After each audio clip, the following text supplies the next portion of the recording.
महेश बस्नेत कतिलाई मन पर्दैन आउन आउँछ। व्यक्तिगत रूपमा म महेश बस्नेतको समर्थक होइन। व्यक्तिगत रूपमा किन उनले बोल्ने भाषा, उनका शैली हैन, जुन अब नयाँ आउनेहरूलाई उनले देखिन सकेको अवस्था, नयाँ शक्तिलाई त यी केही होइनन् भन्ने प्रकारले छ नि त। फेरि जो मान्छे 23 वर्षमा के अरे गाविस अध्यक्ष भएको व्यक्ति, जुन व्यक्ति 23 वर्षमा गाविस अध्यक्ष भयो, जेनजी उमेरमा गाविस अध्यक्ष भएको व्यक्तिले अहिले जेनजीहरूले मान्दैन भन्ने महेश बस्नेत जेनजी नै होइन यो भन्ने, युवाहरूको हुल हुजत लिएर अघि पछि लिएर हिँड्ने तर युवाको नेतृत्व मान्दैन भन्ने, युवाहरूलाई तपाईँको चाहिँ डेमोलाइज गर्ने, नयाँ शक्तिलाई तपाईँको चाहिँ आउनुहुन्न भन्ने है। अघि पछि चाहिँ युवाहरू बोकेर हिँड्ने, युवा चाहिने। अनि फेरि उसले नेता फेरि को चाहिने भन्दाखेरि आफूभन्दा बेसी तपाईँको के नि अब केपिएल चाहिने कि केपिएल चाहिने। बाटोभरि गुन्डुभरि तपाईँको चाहिँ छिनलाई तपाईँको नाकामा चाहिँ युवा परिचालन गर्ने, फेरि कसको लागि भन्दा तपाईँको एउटा नेताको लागि केपिओलीको लागि कि जो अब उमेरले अब उहाँ अब रेस्ट गर्नुपर्ने उमेरमा उहाँले दिनुपर्ने राजनीति, नेपाली राजनीतिमा उहाँले एकदम दिनु भइसक्यो। अब उहाँको रेस्ट लाइफ हो कि आराम गरी घर बस्ने हो कि फेरि पार्टी अध्यक्ष बनाउनुपर्छ चाहिँ लागिरहेको छ।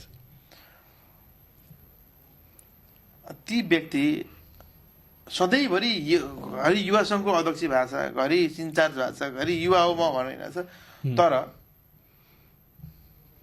ऊ आफै बन्छु भने भयो त भने पार्टी अध्यक्ष।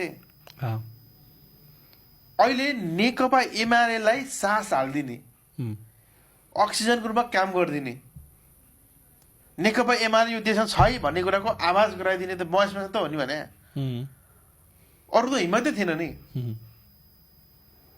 आफैले लिए भयो त यसको नेतृत्व भने, अध्यक्ष आफैले मतलब आफै बने भयो त। सारा युवाहरूको भावना यदि उसँग छ भने पार्टी अध्यक्ष आफै बने भयो त। ईश्वर पोखरेल किन बन्नु पर्यो नि, विद्या भण्डारी किन बन्नु पर्यो, केपी ओली किन बन्नु पर्यो, पुस्ता एकैचोटि महेश बस्नेतकै पुस्तामा आयो भयो त। त्यति धेरै क्रान्तिकारी युवाको चाहिँ मनोभावना बुझ्ने नेता हो भने बाल्ने सालले पनि गाली गरेर देख्छु म।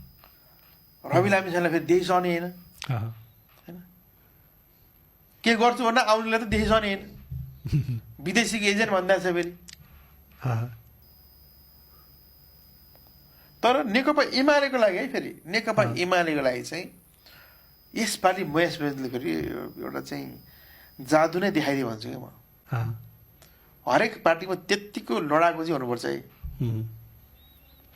महेश बस्नेत जतिको लडाकु चाहिँ हुनुपर्छ है। दुर्गा प्रसादले अस्ति यस्तो बेलामा उनले चाहिँ पार्टीलाई चाहिँ हुक गरे नि। अहिले पार्टी अध्यक्षलाई गुन्डोमा संरक्षण दिने व्यक्ति नै हो यो।